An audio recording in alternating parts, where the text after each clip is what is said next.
Друзья, всем большой привет! Рада вас видеть на своем канале. И это видео я решила посвятить вашим вопросам. В последнее время очень часто вы оставляете комментарии, что возникают у вас трудности, связанные с окрашиванием и обработкой трубочек. Именно составом клей плюс вода, которыми пользуюсь я. Я решила очень подробно остановиться на некоторых моментах и постараться решить ваши проблемы. Поэтому, если видео актуально, интересно, то приглашаю вас к просмотру. И прежде чем приступить к окрашиванию и обработке трубочек, расскажу немного о них. Мои трубочки получены методом накручивания полос бумаги на спицу. Бумагу я использую потребительскую кондопорскую, как и многие из вас.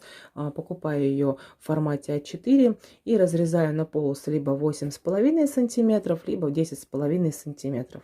Также бумагу можно резать и на 3 части, получая полосы в 7 см. Тут все зависит от того, какими трубочками вам больше нравится плести.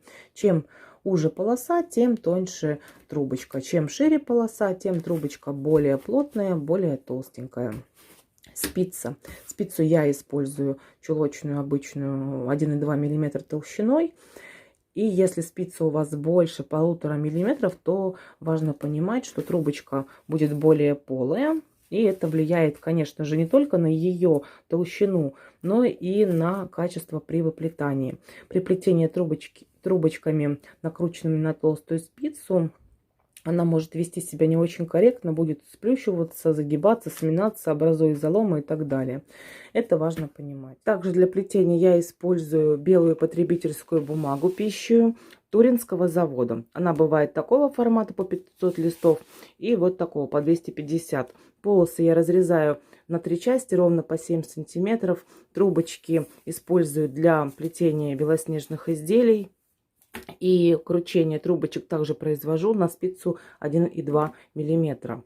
Так как эта бумага имеет большую плотность, чем кондопорская серая, то трубочка при кручении на одну и ту же спицу имеет разную толщину. Соответственно, при кручении, допустим, трубочек на спицу 1,2 мм полосой 7 см, мне потребуется полоса у кондопорской бумаги ровно 8,5 см, чтобы получить одинаковую толщину трубочек, которые я иногда стыкую друг с другом при выплетании изделий, где у меня идет комбинация цветных и белоснежных трубочек. Белые трубочки избегают стадии окрашивания, и для их обработки требуется все-таки индивидуальный подход, так как трубочка имеет другую плотность, другую структуру. И я сейчас покажу, как я обычно поступаю. Выкладываю определенное количество трубочек и обильно сбрызгиваю их из пульверизатора. Сначала с одной стороны, затем с другой. Делать это также можно на весу. Мне просто сейчас так более удобно вам демонстрировать. Чересчур, конечно, обильно смачивать трубочки не нужно. Между собой обязательно их нужно переворошить, чтобы распределить влагу по всем трубочкам равномерно. Далее я убираю их в пакет, какое количество мне необходимо, и жду, когда влага полностью проникнет в трубочку. Для чего? Трубочка станет более рыхлой и более податливой для того, чтобы раствор для обработки в нее хорошо вошел. Раствор для обработки. Для раствора я использую уже много лет состав клей плюс вода. Клей у меня фирмы Лакра маркировки экстра всегда или мастер. Заостряю ваше внимание на этом моменте. Экстра или мастер. Один раз я использовала строитель этой же фирмы. А этот клей не подошел для обработки трубочек, он не дал должного результата. К сожалению, марки других фирм я не могу подсказать клея. Единственное, что можно обратить внимание на состав, там должен быть добавлен пластификатор, но насколько это правда, я не знаю, потому что пластификатор добавлен практически во все клеи ПВА, и, видимо, здесь особая концентрация. Также девочки один раз в комментариях мне писали, что используют для обработки клей фирмы Луч ПВА, который идет у нас для склеивания скрутки. Насколько он хороший, я также не могу ничего сказать, потому что его не использую. О концентрации клея поговорим чуть попозже, а сейчас давайте приступим к обработке белых трубочек. Перед обработкой трубочек обязательно встряхиваем состав клей плюс вода, потому что он имеет свойство оседать. Также буду использовать перчатку и гладкую чистую поверхность. Перед тем, как начать обрабатывать трубочки, я всегда переливаю необходимое количество раствора в отдельную тару, чаще в небольших объемах. Для чего это делаю? При обработке белых трубочек бумага, так как более плотная, очень часто на ворсе кисти остаются катышки, белые ворса, которые при окунании ее в раствор оседают на дне, и тогда ни в коем случае нельзя вот эти остатки возвращать в общий объем. Почему?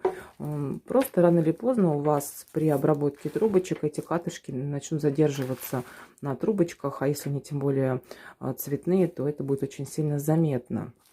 Также при обработке трубочек, окрашенных морилками или растворами колеровочных паст, раствор я наливаю отдельно, на кисти задерживается вся краска и раствор сам окрашивается. Поэтому все остатки я утилизирую всегда. И сейчас я хочу показать небольшой эксперимент. Вот показываю вам, какую консистенцию у меня раствор клея с водой.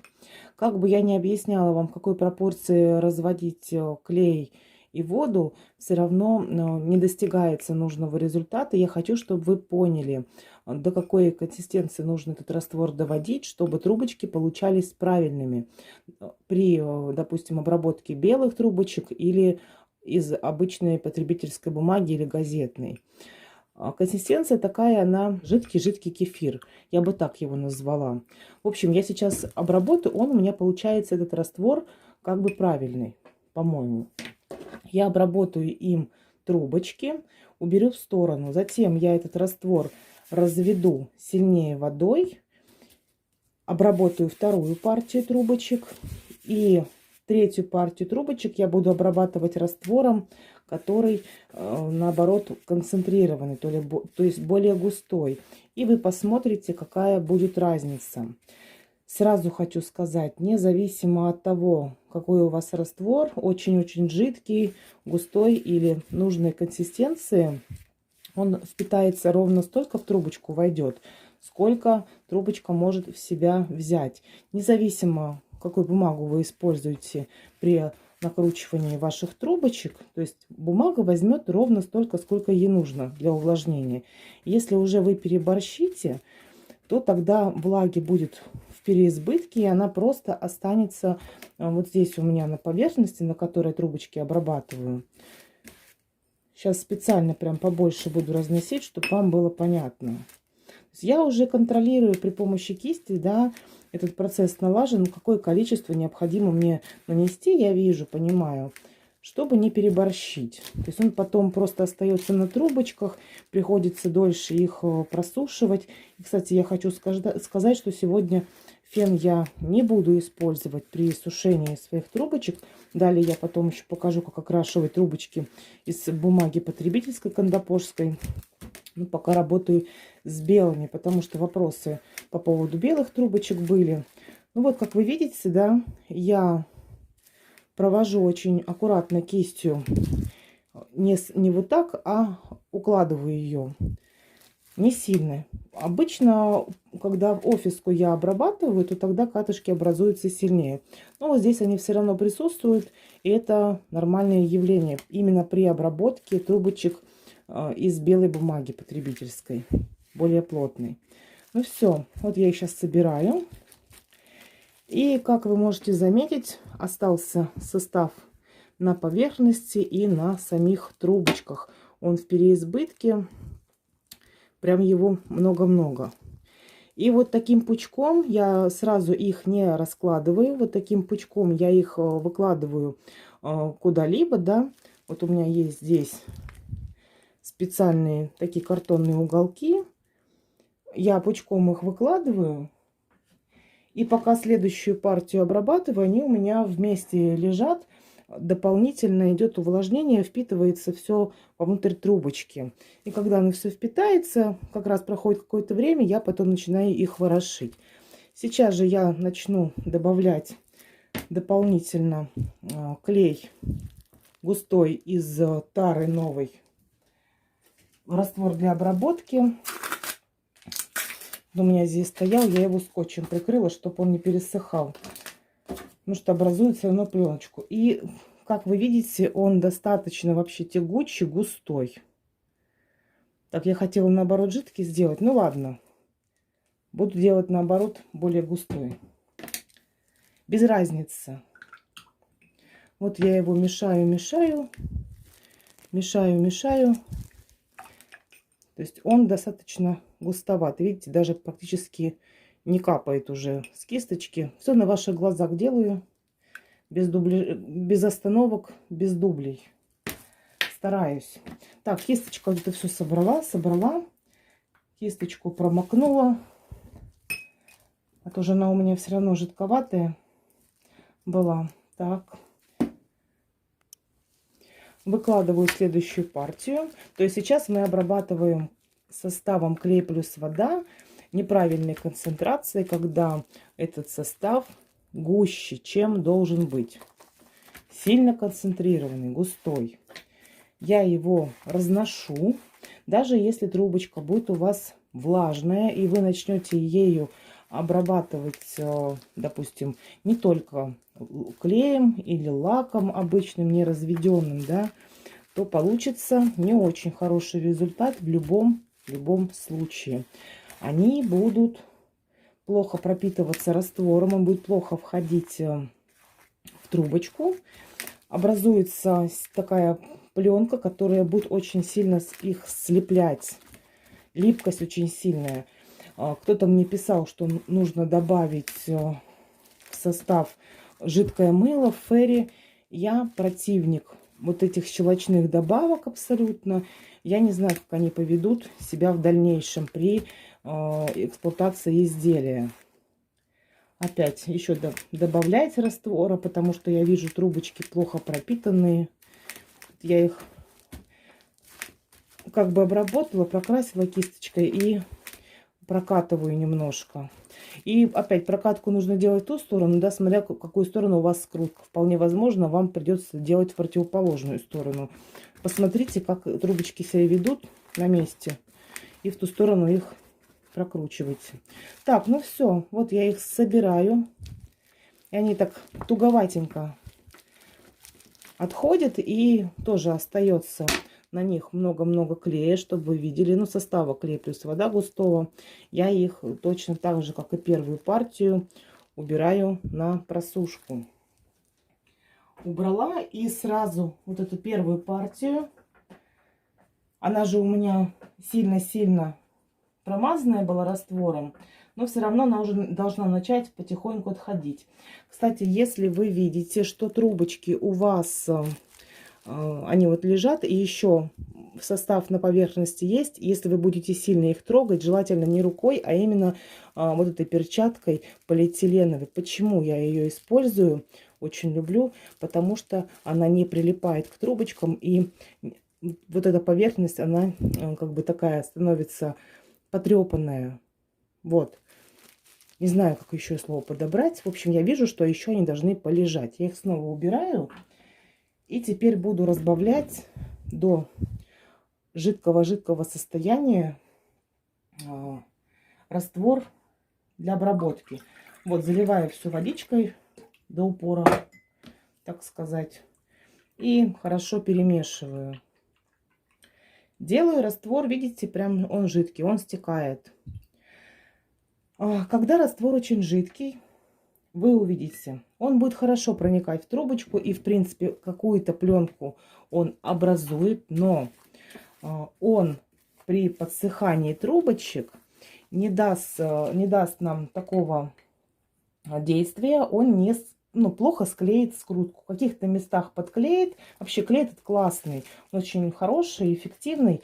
Но опять скрутка при плетении, допустим, где-то там на сильных изгибах, она может отходить. И трубочка не настолько будет эластичной. Вот и все. Возможно, это еще одна из причин, когда вы мне пишете, что трубочки у вас не имеют блеска, не хрустят, не скрипят. Хотя, поверьте, это вообще совершенно не показатель. Так, я сейчас камеру направляю, выложила третью партию трубочек, которые мы будем обрабатывать составом, очень-очень жидким. Опять неправильной концентрации. она жидкой.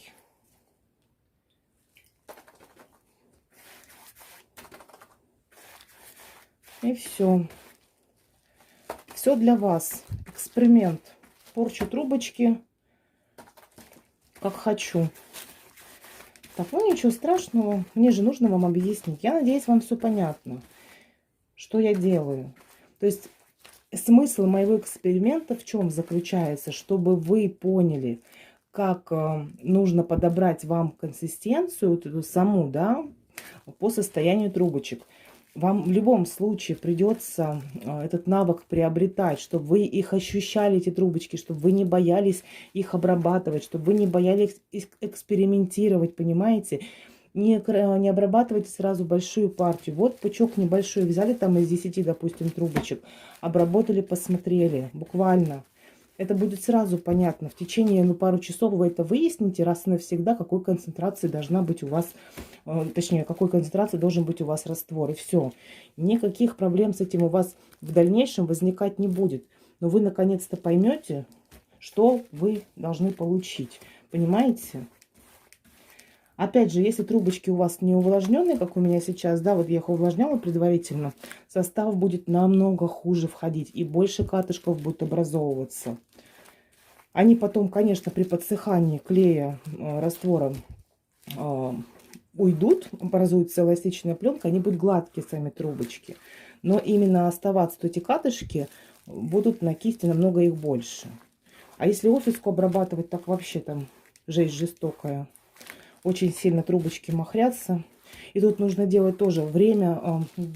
Если долго обрабатывать, то тогда они начнут как бы слезать. Вообще верхний слой при разбухании уже длительное время пройдет. Он просто начнет скатываться, как бы слезать. Все, я убираю и эту партию. Вот она третья. Так, сейчас здесь все подвину. Первая моя партия находится здесь. Я ее поднесу вам. Сейчас трубочки слипаются немного между собой. И я еще чувствую, что они могут полежать рядом друг с другом. Если они еще слипаются, я их так ворошу, но не разъединяю. Немножко распределяю пошире. И опять выкладываю на просушку. Здесь фен, в принципе, не нужен при обработке с белыми трубочками. Убрала. Вот там, где у меня раствор концентрированный, они еще отходят друг от друга, так как на них нанесен раствор, они еще влажные. Но я чувствую эту липкость. Очень сильно прям и на руках все остается. Прям этот клей густой. Сейчас вы увидите, пройдет какое-то время, и они станут очень-очень слипаться, и будет практически невозможно ничего с ними делать. Если вдруг у вас возникла такая ситуация, вы тогда бегите за феном и теплым воздухом, еле теплым воздухом или холодным, тогда их подсушивайте и ворошите, разъединяйте друг с другом, чтобы они уже окончательно не слиплись. Такой вариант возможен, допустим, если случилась неожиданная ситуация. Так у меня однажды было в одном из своих видео, я показывала. Так, выкладываю. Ну и здесь уже трубочки, я чувствую даже по ощущениям, хоть они еще сильно влажные, вот на них есть пропиточный раствор для обработки, он еще не впитался, но они достаточно легко разъединяются, и никаких проблем с ними не будет. Пока еще немножко подождем. Так, прошло буквально, там, я не знаю, минуты 3-4. Я тут пока немножко прибралась. Беру трубочки первые, которые я правильным раствором обрабатывала. И вот начинаю их разъединять. Они как бы немножко слипшиеся друг с дружкой, но в то же время хорошо отходят. Они подсыхают, и ворошите их, они хорошо друг от друга отходят. Главное не дождаться полного высыхания, чтобы они прям слиплись. Они будут слипаться. Когда вы их ворошите, воздух попадает между ними, и трубочка начинает покрываться пленкой, подсыхать. не слипаются они тогда. Вот когда этот верхний слой уже подсохнет, так я буду делать несколько раз, сушить на естественной сушке. Несколько раз делаю, когда уже я увижу, что они при нажатии на них перестают друг к дружке прилипать, тогда я их уберу в пакет сразу же. То есть, смотрите, я, видите, нажимаю, сжимаю их, вот, они слиплись, вам видно. И тут же я немножко давление на них оказываю, они разъединяются. Так, теперь я их убираю и немножко разъединяю друг от дружки, чтобы они начали подсыхать уже как бы по отдельности. Но в то же время стараюсь их не сильно разъединять. Так, фокуса нет. Стараюсь их не сильно разъединять, чтобы они все-таки немножко кучка лежали. Тогда влага не интенсивно будет из них выходить. Нам главное подсушить верхний слой и при этом сохранить влажность трубочек внутри. Так, быстро беру второй пучок, который у меня концентрированным составом был обработан. И прям они вот слипаются. Я сейчас в перчатке, рукой даже боюсь трогать. И вот я их разъединяю, в принципе. Они разъединяются, но они прилипают к руке. Если вам видно, так, я сейчас фокус еще раз наведу. Вот, вот что остается на руках. И бумага, это бумага уже прилипает. То есть все испорчено. Возможно, вы сможете их разъединить, но не все. Бумага испорчена, трубочки сами. Ну, они как бы махрятся, нехорошие становятся. То есть концентрация лака завышена, простите, не лака, клея. Ну и с лаком, наверное, такая же будет история абсолютно. Без разницы. Используют для чего лак, клей, там пропитки всякие и все остальное, чтобы образовать пленку эластичную и склеить скрутку. Вот и все. Вот видите, я как бы их ворошу, так же, как и те на ваших глазах, но они только портятся.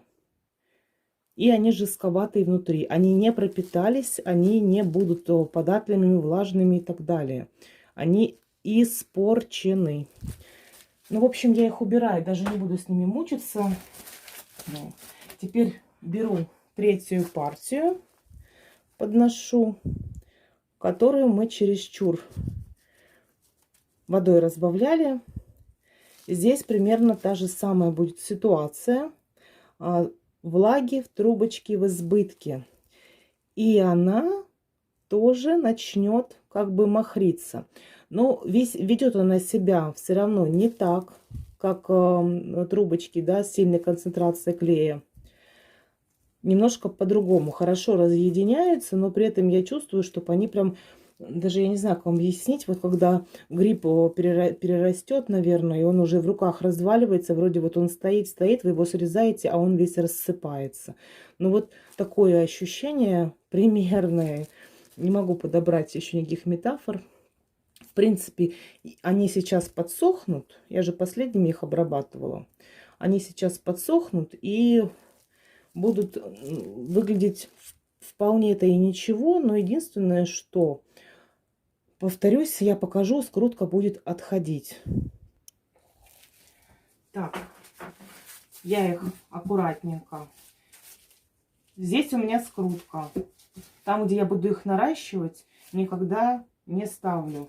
Потому что могут повредиться эти места потом при наращивании. Зачем мне это нужно? И вот я аккуратненько вот таким образом их рассыпаю. Эти уже плохие, они у меня так и будут лежать. А которые раствором сильно разбавленным, также я разложу посильнее, чтобы уже трубочки побыстрее подсыхать начали. Все. Ну, еще немножко подожду, пока камеру отключу, чтобы ваши драгоценные не занимать. Итак, прошло буквально 10 минут. Трубочки я сейчас вам буду показывать. Это те трубочки, которые я обрабатывала как бы правильным раствором. И вот они еще, если к ним притронуться, на поверхности влажные, но при нажатии друг на друга они рассыпаются и не образуют никакой липкости, да, трубочки не повреждаются, то есть присоединяясь друг к другу, они разъединяются при малейшем нажатии и не слипаются друг с другом. То есть они гладкие, все равно я вижу, поверхность у них ровная, хорошая. В таком состоянии именно белые трубочки я сразу же убираю в пакет. Концами наружу, вот этими, здесь у меня скрутка. Вот можно и скруткой наружу, и вот этими концами. Я вам честно хочу сказать, что я всегда выкладываю в пакет вот где-то вот таким образом, да. Немножко сантиметра 2-3 наружу. Концы у меня те внутри в пакете. Сейчас о состоянии трубочек судить рано. Они должны какое-то время полежать. Я их буду убирать одни и другие тоже. Те трубочки, которые я обрабатывала сильно разбавленным раствором, они также при нажатии как бы немножко слипаются, ну, если их сжать, и при небольшом давлении они опять рассыпаются, но на ощупь они влажноватые. И опять же в таком же точном состоянии я убираю их в другой пакетик, чтобы не перепутать.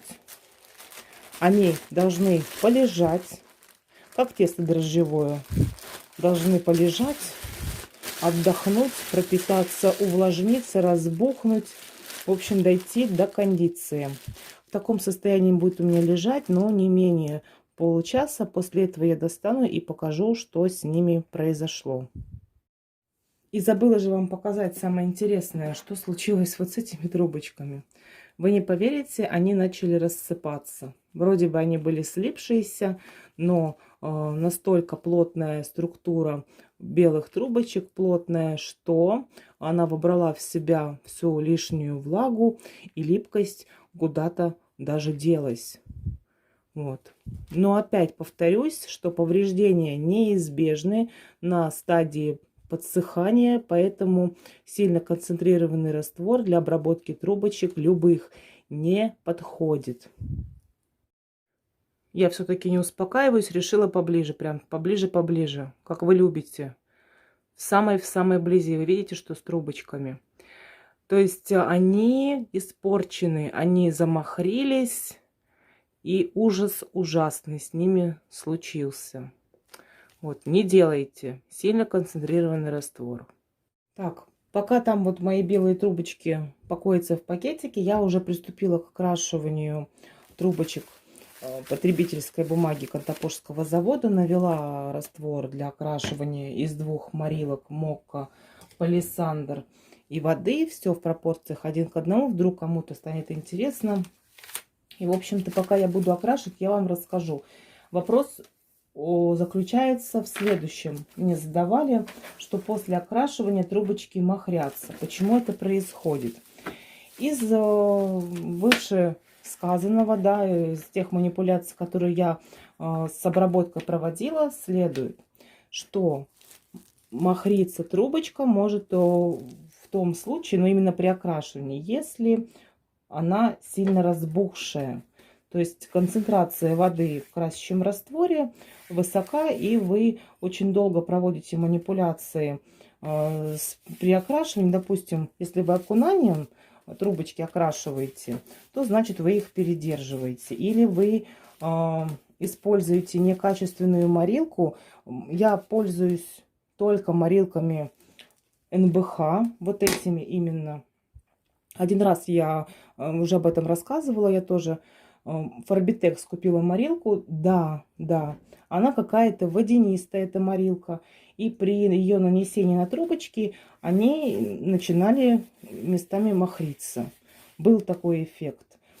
То, что дело в бумаге, это вообще единичный случай. Я за 5 лет припомню, ну, 1-2 случая за все время, что прям бумага была плохого качества, и трубочки начинали махриться.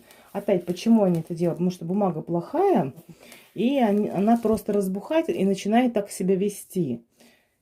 Но чаще всего виноват красящий состав.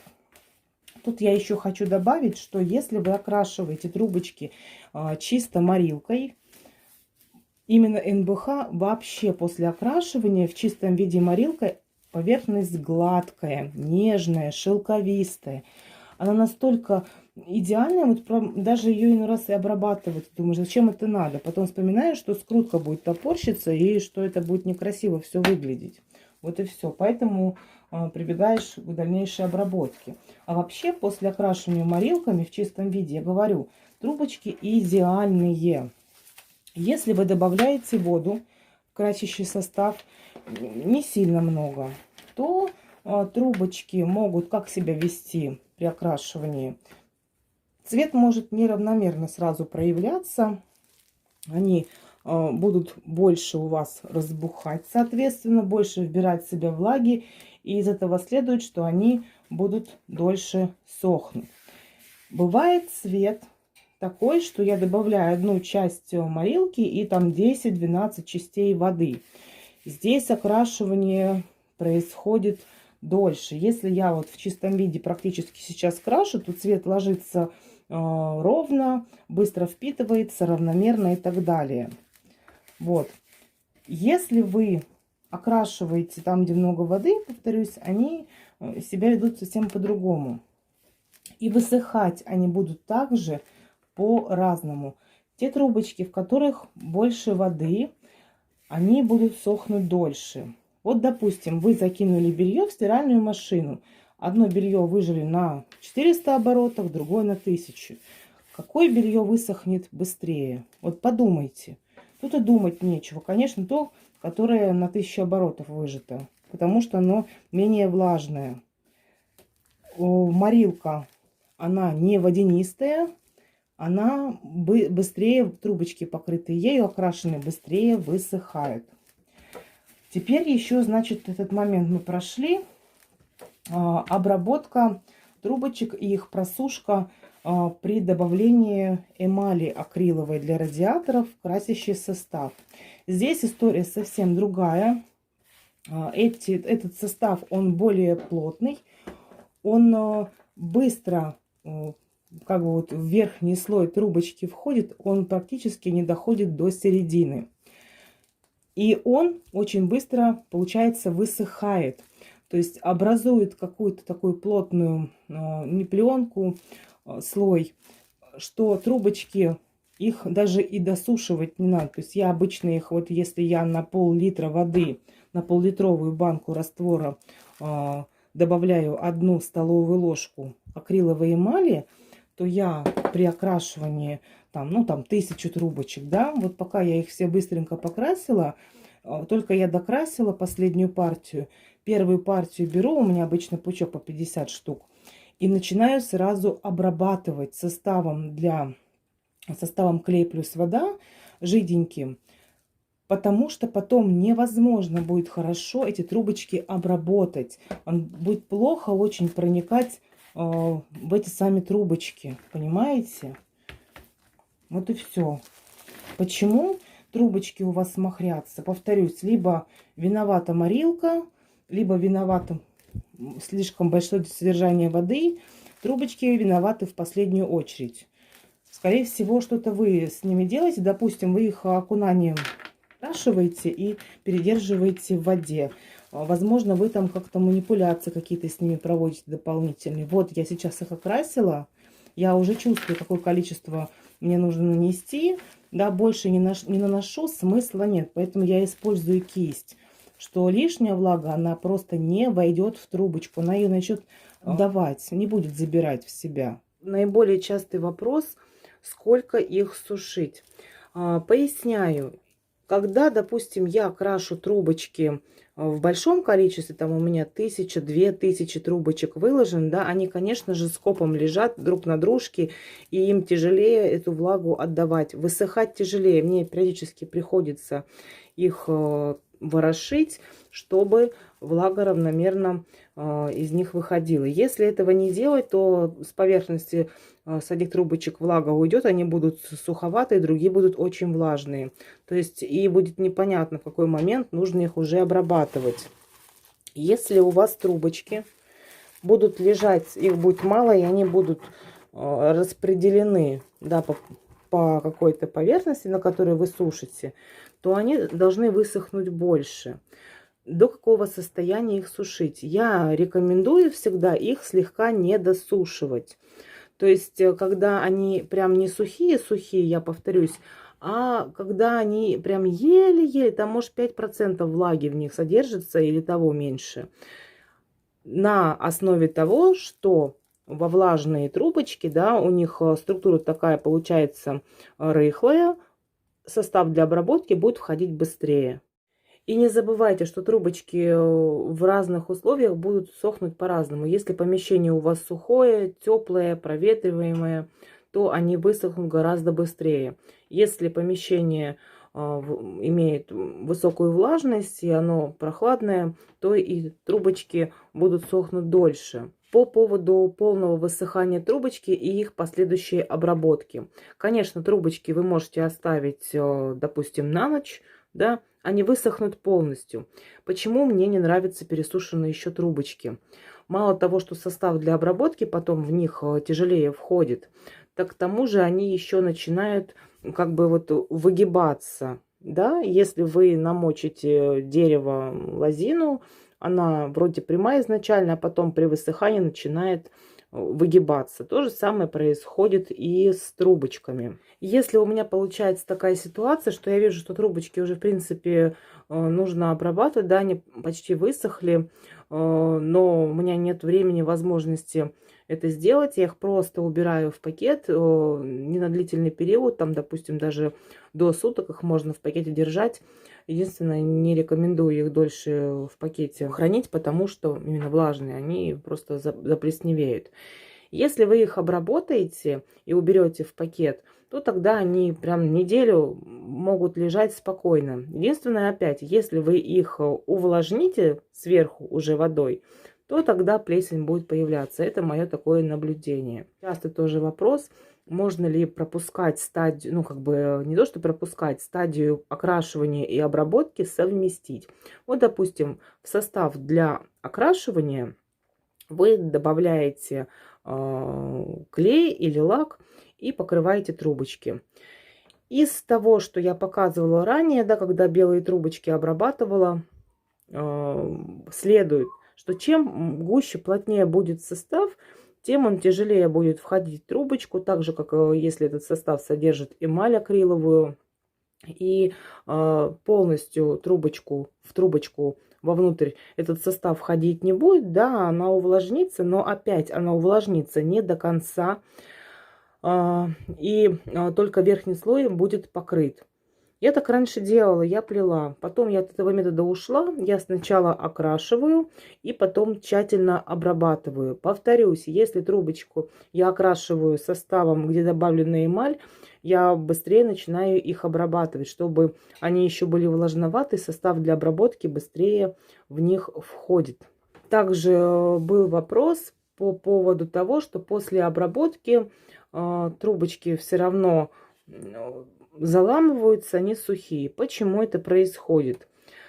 Это происходит из-за того, что опять, да, я не знаю, каким составом вы их окрашиваете, влага плохо проникает вовнутрь трубочки. То есть вам как бы кажется на ощупь, что она влажная, вы ее еще подсушиваете, она влагу вроде бы отдала, вы убираете ее в пакет, и внутри трубочка не набухает, она не увлажняется, она должна и дойти, эта влага, до самой внутренней части трубочки, потому что там идет скрутка, скрутка, скрутка, все очень плотно, и чем толще трубочка, тем больше нужно будет ее увлажнять составом для обработки, а если она тоньше, то, соответственно, меньше.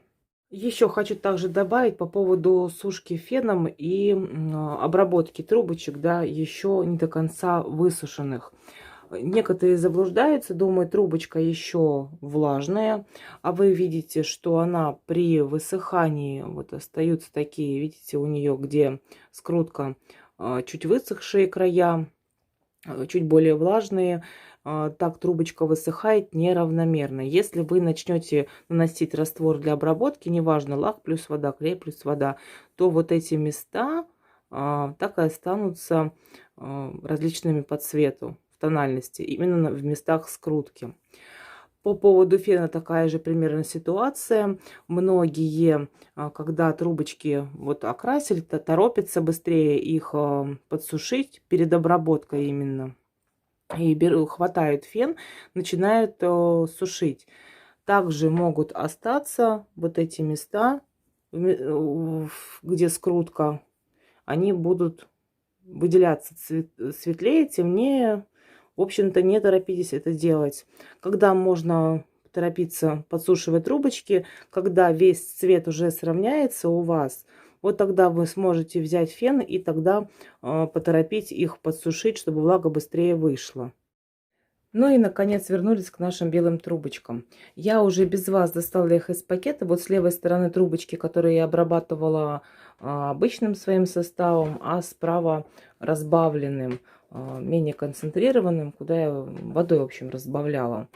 Что я хочу сказать? Я их, честно признаться, немножко подсушила, потому что из-за того, что я нанесла на них очень-очень много раствора, достала они прям влажные-влажные, то есть я слегка просто подсушила верхний слой при естественной сушке. И сейчас хочу показать вам трубочки поближе. Так, вот трубочка, которая нормальным раствором обработана, она мягкая, как пластилиновая. Снаружи она образует такую пленку, они как кожаные становятся, честно. Трубочки кожаные, вообще классные.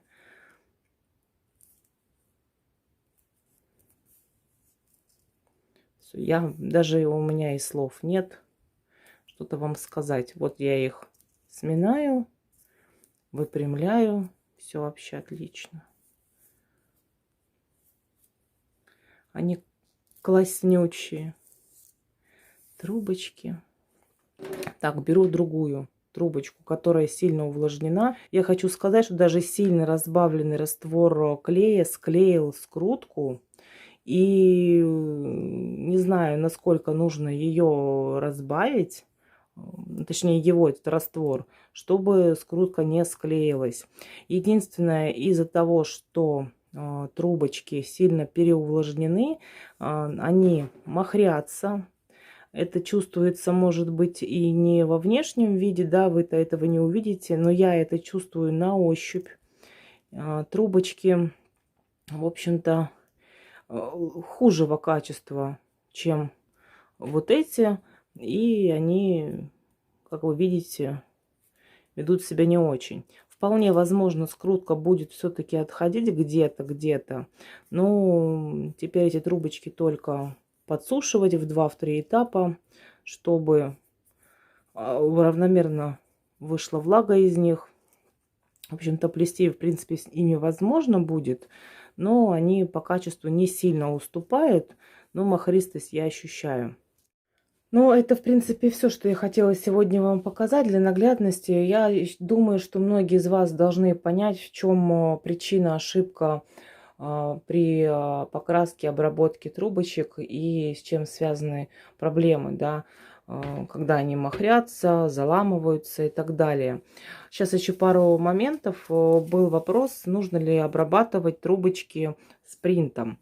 Да, их можно обрабатывать, если вы прям новичок, и, в принципе, смысла в обработке нет никакого. Я раньше, когда только начала плести свои первые изделия, я плела необработанными, неувлажненными трубочками.